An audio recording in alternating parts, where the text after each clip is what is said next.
আসসালামু আলাইকুম। প্রিয় শিক্ষার্থী, কেমন আছো সবাই? আশা রাখছি তোমরা সবাই অনেক বেশি ভালো আছো।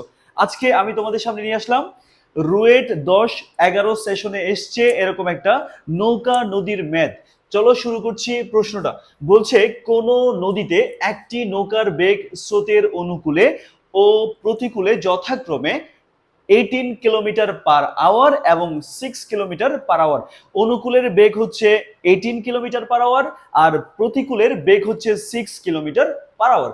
বলছে নৌকাটি কত বেগে কোন দিকে চালনা করলে সোজা অপর পারে পৌঁছাবে। স্যার, অনুকূল মানে কি? অনুকূল মানে স্রোতের দিকে, আর প্রতিকূল মানে বিপরীত দিকে। এখন অনুকূল মানে স্রোতের দিকে, সেক্ষেত্রে অনুকূলের বেগ হবে, যদি আমি সাঁতারুর বেগকে কিউ ধরি, বা নৌকার বেগকে কিউ ধরি আর স্রোতের বেগকে পি ধরি, তাহলে কিউ প্লাস পি সমান লেখা যাবে 18। এটা হচ্ছে অনুকূলের বেগ। আর প্রতিকূল মানে বিপরীতে যাচ্ছে, তাহলে একটা থেকে একটা মাইনাস হবে, আর কিউ মাইনাস পি সমান হচ্ছে 6, ইকুয়েশন 2।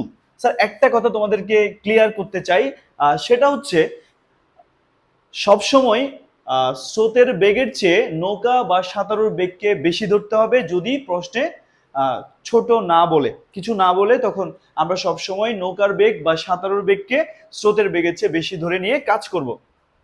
এবার আসো এই দুইটাকে যোগ করা যাক। 1 আর 2, এই দুইটা যদি যোগ করে দিই তাহলে কি হচ্ছে, 2q সমান হচ্ছে 24 আর q সমান হচ্ছে 12। ওকে, এবার একটা থেকে একটা মাইনাস করো। যদি আমি 1 থেকে 2 মাইনাস করি তাহলে কি পাচ্ছি, 2p সমান হচ্ছে 12 আর p সমান হচ্ছে 6। ওকে, এখন আমরা নৌকার বেগ পেয়েছি 12 কিলোমিটার পার আওয়ার আর স্রোতের বেগ পেয়েছি 6 কিলোমিটার পার আওয়ার। এখন বলছে কোন দিকে নৌকা চালানো হলে সোজা অপর পারে গিয়ে পৌঁছাবে। যেহেতু আমি এটা অ্যাডমিশন রিলেটেড ব্যাপারগুলো পড়াচ্ছি, সো অ্যাডমিশন টেস্টে কিভাবে করতে হবে আমি ওই নিয়মগুলাই দেখা দিচ্ছি, শর্টকাট পদ্ধতি। ওকে, এখন আমি ঠিক আড়াআড়ি বিপরীত বিন্দুতে গিয়ে পৌঁছাতে চাচ্ছি, ঠিক বিপরীত বিন্দুতে গিয়ে পৌঁছাবো। তো নিশ্চয়ই আমি এবি বরাবর সাঁতার কাটবো না বা নৌকা চালাবো না, আমাকে নিশ্চয়ই একটু বাঁকা করে নৌকা চালাতে হবে। তো স্রোতের সাথে যদি আলফা কোণে আমরা নৌকা চালাই, ধরে নিচ্ছি আমি আড়াআড়ি বিপরীত বিন্দুতে পৌঁছাবো, সেক্ষেত্রে তোমরা ডিরেক্ট এই সূত্রটা ব্যবহার করবা, আলফা সমান cos inverse minus P divided by Q. P হচ্ছে স্রোতের বেগ আর কিউ হচ্ছে নৌকা বা সাঁতারুর বেগ।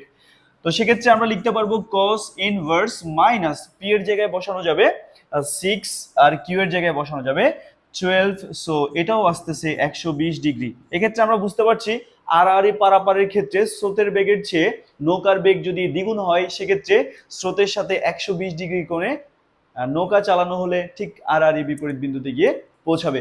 এটাই আজকের প্রশ্ন এবং প্রশ্নের অ্যান্সার। আশা রাখছি সবাই বুঝতে পারছো।